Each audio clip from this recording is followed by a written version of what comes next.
episode of The Drake Phelan Show. I'm Drake Phelan, and today we'll be talking about some issues that affect everyday people in everyday life. Maybe they've affected you at one point or another. But before we get too far into that subject, let's meet our first guest. His name is Bob. Hi, Bob. Thanks for joining us today.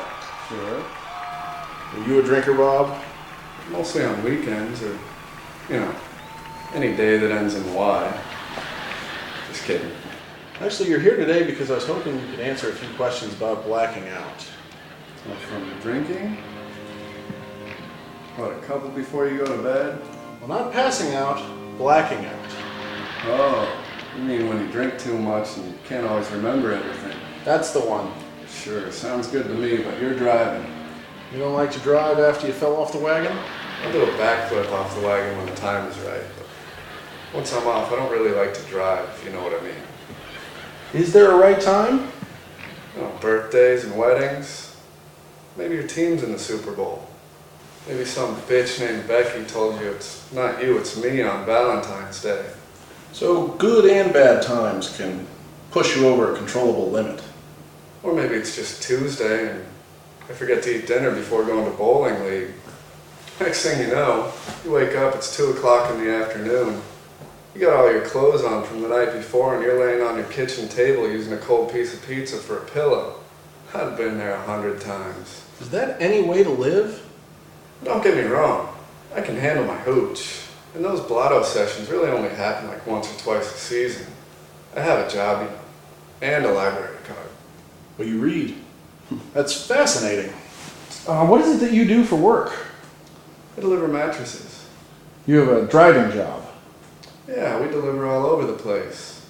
Vancouver, Gresham, Bend, Salem, Beaverton, Lake Oswego, Tiger, North Portland, sidecars, Singapore slings,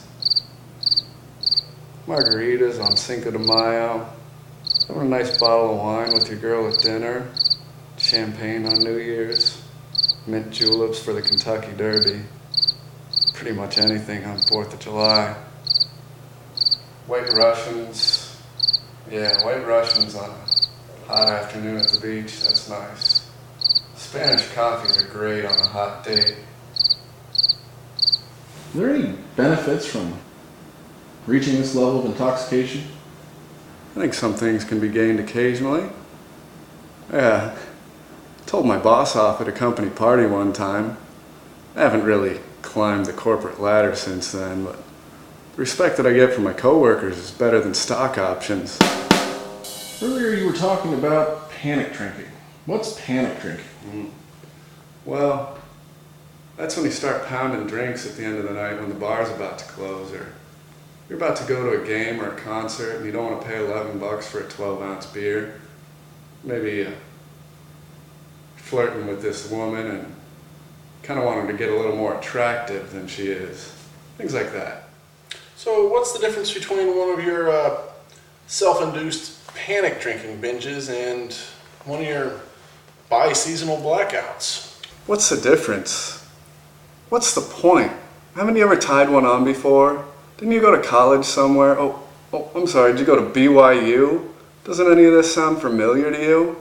Why are you trying to pin this on me? Why are you trying to make me your guinea pig? I never killed anybody. You want to know what really triggers me to go out and get silly and sauced and flat out stupid? How about sitting around talking about it for 2 hours? I wasn't even planning on abusing my liver until New Year's, but now, it's on, sister. If you want a real case study, why don't you grab a C-note out of your purse and follow me to the bars? I'll give you a real hands-on approach to this so-called story of yours. What a fucking joke. Blackouts. Sunday's scavenger hunt for all the answers to a debaucherous Saturday night. We didn't get to the bottom of all these questions tonight. And maybe you're not supposed to. But I'm Drake Phelan, still failing to bring you anything worth a damn.